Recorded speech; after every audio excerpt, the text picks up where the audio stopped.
So Dakotah came back. He had a pretty rough season because of this injury. And it sounded like his spirits were a little bit low coming into this race because it sounded like his team didn't want to support him in this sort of like non-World Cup race. Now, there's a difference between not supporting and being a World Cup team rider that just doesn't have his team at an event. He's still got the dialed bike, the multiple, tens of sessions and hundreds of hours of suspension testing and tuning that goes into a bike. Years of data, years of his riding. It all compounds. So he's there at the event, but maybe he's not getting maybe you can get into it. Yeah, I mean, a top factory level team, a rider goes to that race and they have someone who's taking care of their food. Not only are they deciding what they eat, but they're preparing it and making it for them. Cleaning it up too. Yeah, there's physio, there's massage, there's chiropractic if you need it. You have your mechanic, your bike's getting washed. You don't even have to think about it. You just get on the bike and ride. And that is a huge advantage, especially from somebody looking up, right? Somebody from down in the lower teams or someone who's a privateer looking up, that all seems like an advantage. And that's kind of the advantage that Dakotah has had throughout the World Cup as he's been making his comeback. But he's kind of been struggling. And Dakotah's a real mental athlete. He really keys into the way his body's feeling. The things around him really affect his attitude and his moods. And I think, sometimes something that people don't talk about is all of those benefits and the support you get from the team can become pressure. Yeah, absolutely. And that pressure can weigh on you as an athlete. And then you have all this extra free time to think about that pressure and let that weigh on you and question yourself and look at other riders and do those things. So, there is an advantage to having to do it all yourself. Dakotah talked about it. He drove himself up there. He worked on his bike all week. It was a mudder. The first practice session was insane how muddy it was. You got to rebuild the bike. And the confidence that comes from knowing that all that stuff's happening, he didn't have any of that, but he had the distraction that took his mind out of the moment.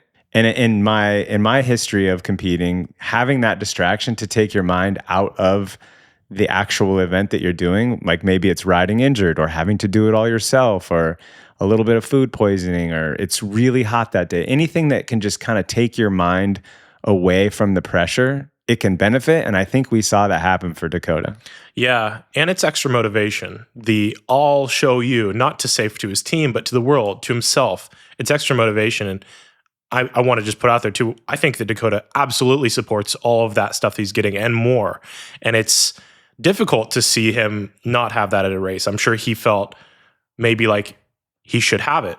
But sometimes with limited budgets and teams, no matter how big the team is, there's a line you have to draw. We can't do this event. There's no semi-truck around. Like the setups in Europe, they're so huge. And I even wonder, like, do they have secondary setups in America?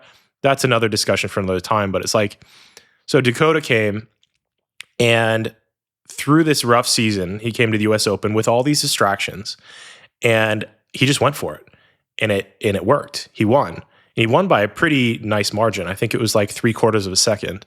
And the thing that stuck out to me is in his post-race interview, he had thought he threw it away. This track, I don't know if the viewer has seen this, but it's a fairly flat track. It's a fast track that every single mile per hour counts from the top to the bottom.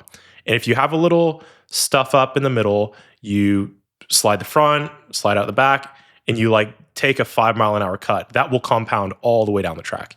And I think he convinced himself in the middle of the track that he had done that. He sort of had a front end push. It was somewhat minor, but from experience, when you're in that headspace of, I'm racing, I want this to go perfect, the only way I can win is if it goes perfect. The demons start coming in when you're like halfway through and you make a little mistake. Yeah, everything feels like a mistake at that point. Oh yeah, and he said he thought he threw it away. And he pushed extra hard in the bottom part. But in the end, when you look back at the run, he was up the whole time. Yeah, it was really clean. I think the aggression is what we saw come back. I don't know, mentally or being in the US or doing on his own, whatever the reason was, it was the intensity that was back for him. And this is a track that demanded that intensity, like you're talking about. It was, not super steep, so catching the backsides, getting light when you needed to. And he just looked perfect from top to bottom, except for that one little front tire slide into that rock garden. But who knows, maybe that was the difference that just made him let off the brakes that bit more. And he definitely extended the lower down he got on the track. But it was an awesome run. And yeah, today's the World Cup. I'm hoping we get to see him carry that momentum. I think he'll have the confidence and momentum for sure. You should see how many Americans are on my fantasy team right now. Oh, yeah. I mean, we're racing in America. It makes sense. Gwyn built the track. Yeah.